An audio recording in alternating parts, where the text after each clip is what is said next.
CCD एक शख्स को गिरफ्तार करती है जिसका नाम नुमान कैसर है और उनके लवाहिकीन जो है वो हाई कोर्ट पहुंच जाते हैं। वो खदशा जाहिर करते हैं कि हमारा जो घर का सरबराह है नुमान कैसर नामी शख्स, उसे सीसीडी ने या पार कर दिया है या उसे सीसीडी आने वाले वक्त में पार कर देगी। फिर अब वो जो मुकदमा कत्ल में ये जेल में बंद भी रहा, उसका ट्रायल जारी था जिला कचहरी के सीसीडी इसको मुबैना पुलिस मुकाबले में पार कर देगी। फिर Lahore high court additional IG CCD Suhail Zafar Jatta को तलब कर लेती है। ये एक बाकायदा मनसूबाबंदी नजर आ रही है कि जिसके तहत उसे कोई नुकसान पहुंचाया जा सकता है। अगर तो नुमान कैसर को हाई कोर्ट से कोई रिलीफ मिल गया तो फिर तो ऐसा खदशा नजर नहीं आता, वरना सीसीडी का तो आपको पता है आजकल निशाना बहुत तेज है। अस्सलाम वालेकुम जी, मुझे अलीजा शराजी कहते हैं। आप लोग अपना चैनल ARS पाकिस्तान देख रहे हैं। नाज़रीन, मेरे साथ बैठे हुए हैं senior analyst journalist Khurram Pasha साहब। इनसे जानेंगे कि सीसीडी एक शख्स को गिरफ्तार करती है जिसका नाम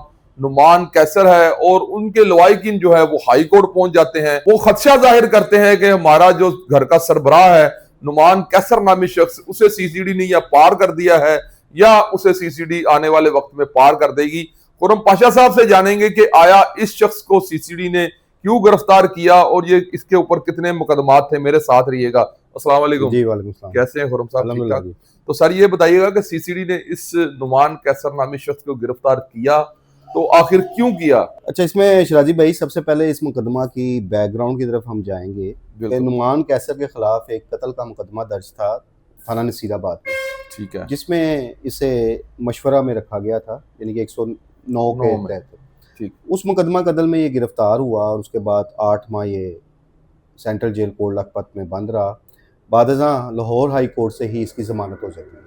ठीक है। अच्छा, जब जमानत होती है तो जमानत होने के सिर्फ 2 दिन बाद इसे दोबारा गिरफ्तार कर लिया जाता है। थाना खाना पुलिस एक टेलीग्राफ एक्ट के तहत मुकदमा दर्ज होता है जिसमें से गिरफ्तार कर लिया जाता है। उस मुकदमा में भी इसकी जमानत हो जाती है। फिर अब वो जो मुकदमा कत्ल में ये जेल में बंद भी रहा, उसका ट्रायल जारी था जिला कचहरी में। 31 जनवरी को जिस वक्त ये उस मुकदमा के ट्रायल में पेश होने के बाद वापस जा रहा होता है तो इसे सीसीडी गिरफ्तार कर लेती है। इसके लवाहिकीन की जानब से लाहौर हाई कोर्ट में रिट की जाती है और उसमें यह खदशा जाहिर किया जाता है कि सीसीडी इसको मुबैना पुलिस मुकाबले में पार कर देगी। लाहौर हाई कोर्ट में जब ये रिट दायर की जाती है तो फिर Lahore high court additional IG CCD Suhail Zafar Jatta को तलब कर लेती है और उनसे इसके बारे में जानती है कि सीसीडी ने इसे क्यों गिरफ्तार किया। वहाँ पर ये बात की बताई जाती है कि उसे एक डकैती के मुकदमा में गिरफ्तार किया गया जो थाना सीसीडी कोतवाली में दर्ज है और उस मुकदमा में शनाख्त परेड पे से जेल में बंद किया गया। उसके बाद हाई कोर्ट के जो मोअज़्ज़ज़ जस्टिस साहब हैं वो उस मुकदमा के मुद्दई को भी बुला लेते हैं अगली तारीख पर।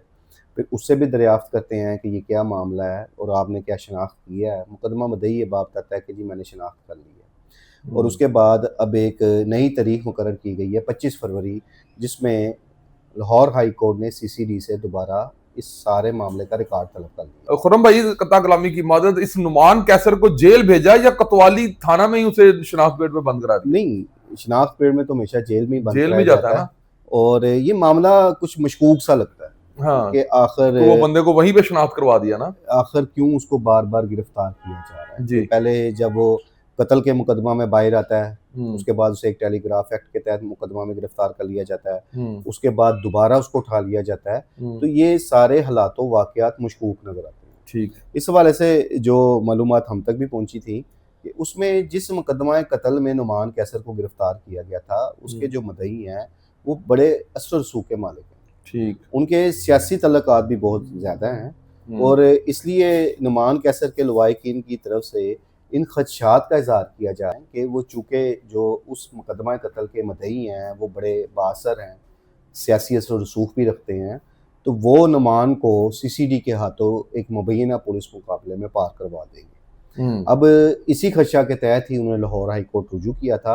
अब देखते हैं कि लाहौर हाई कोर्ट इसमें क्या फैसला करती है। 25 फरवरी इसमें तारीख मुकर्रर की गई है, लेकिन ये है कि अब चूँकि ये मामला बहुत हाईलाइट हो गया, मीडिया में भी आ गया, लाहौर हाई कोर्ट में पहुंच चुका है, तो शायद नुमान को अब आसान ना हो एक मुबैना पुलिस मुकाबले में पार करना। खुरम भाई ये बताइएगा कि ये नुमान कैसर का फ्यूचर क्या देखते हैं कि आया इसके ऊपर जो डकैती, ये तो मेरे जो जराए हैं उनके मुताबिक ये बड़ा अरबपति आदमी है, इसके ऊपर डकैती का मुकदमा दर्ज हो जाना। मैंने आपसे पहले बात की है, खैर वो बातें फिर कहीं और निकल जाती हैं जी। ये मामला मशकूक सा लगता है और ये चीज़ तो बड़ी क्लियर नज़र आ रही है कि उसे एक झूठे मुकदमा में शनाख्त परेड में बंद किया गया है। ठीक, क्योंकि अगर आप उसके बैकग्राउंड में जाएं तो वो आ वाली बात है कि वो भी एक पैसे वाला शख्स है, कारोबारी शख्स है, तो उस शख्स को क्या जरूरत पड़ी है डकैतियां करने की जी। तो ये एक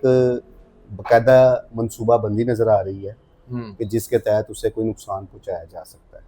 दूसरी बात है कि अब सीसीडी का खौफ इतना फैल चुका हुआ है, जिस तेज़ रफ्तारी के साथ सीसीडी ने मुबैना पुलिस मुकाबले किए हैं कि अगर नॉर्मल हालात में भी अब सीसीडी किसी को गिरफ्तार कर ले तो ये खदशात पैदा हो जाते हैं कि भाई इसको मुबैना पुलिस मुकाबले में मार करते हैं, वो घर वाले घबरा जाते हैं। चूंकि एक हाई फाई केस था कि इसमें मुद्दई पार्टी भी स्ट्रॉन्ग है, इसमें मुलजम पार्टी भी स्ट्रॉन्ग, आपस में रिलेटिव भी हैं, कोई रिश्तेदारी का भी मामला था, वो एक लंबी फिर डिटेल हो जाती है। लेकिन मैं वो बता रहा हूँ कि इसमें दोनों पार्टियां असर रसूख वाली ठीक, लेकिन चूंकि इस वक्त जो जराए ये बताते हैं कि जो मदई पार्टी है उनका हुकूमती सतह पर एक अच्छा ताल्लुक है, ठीक, अच्छे हाथ पड़ते हैं उनके, और इसी बिना पर सीसीडी मुतहर्रिक भी हुई। जाहिर है सीसीडी के जिन अफसरान ने उसे गिरफ्तार किया उन्हें भी ऊपर से हुक्म आया होगा, बिल्कुल सही, और ये आला अफसरान की मुदाखलत के बगैर मामला यहाँ तक नहीं जा सकते।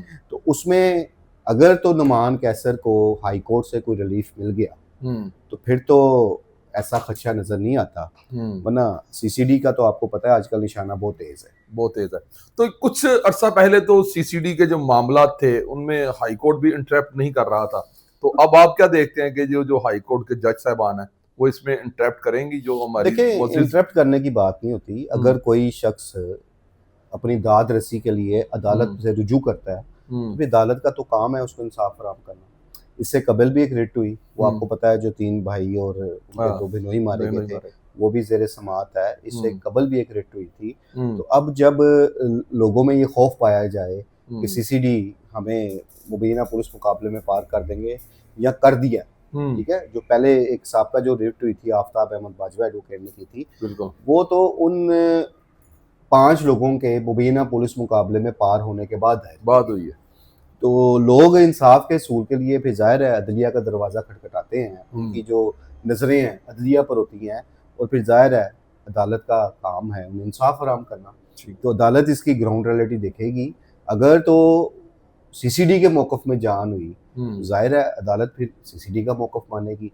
लेकिन अगर सीसीडी का मौक़िफ़ कमज़ोर हुआ, जिस तरह के नज़र भी आ रहा है कि एक शख्स जो खुद लैंडलॉर्ड हो, वो रिसेंटली जेल से बाहर आया हो और आते ही वो डकैती कर ले, वो बात समझ से बाला कर रहा है, ठीक है। तो उसमें अगर नुमान कैसर के वकील इस बात को साबित कर देते हैं तो डेफिनेटली लाहौर हाई कोर्ट से नुमान कैसर को फिर रिलीफ मिलने की तवक्को है। जी बेहद शुक्रिया खुरम भाई, थैंक यू सो मच। तो जी नाज़रीन, जैसा कि आपने देखा और सुना भी कि खुरम पाशा साहब ने नुमान कैसर के केस के बारे में एक एक बात वाज़िया कर कर बताई आप लोगों को कि ये नुमान कैसर नामी जो एक शख्स है जिसे कुछ अरसा पहले गिरफ्तार किया गया था और इसके ऊपर 109 के तहत जो है 302 की FIR थी और ये 8 माह में जो है उसे रिलीफ मिला। अब देखना यह है कि अब नुमान कैसर को हाई कोर्ट रिलीफ दिला सकेगी या नहीं। आप इस प्रोग्राम के बारे में क्या जानते हैं, आप इस प्रोग्राम के बारे में क्या राय रखते हैं, प्लीज कमेंट्स कीजिएगा। मुझे और खुरम पाशा साहब को दीजिए इजाजत। देखते रहिए अपना चैनल ARS पाकिस्तान। पाकिस्तान जिंदाबाद, पाक फौज पाइंदाबाद।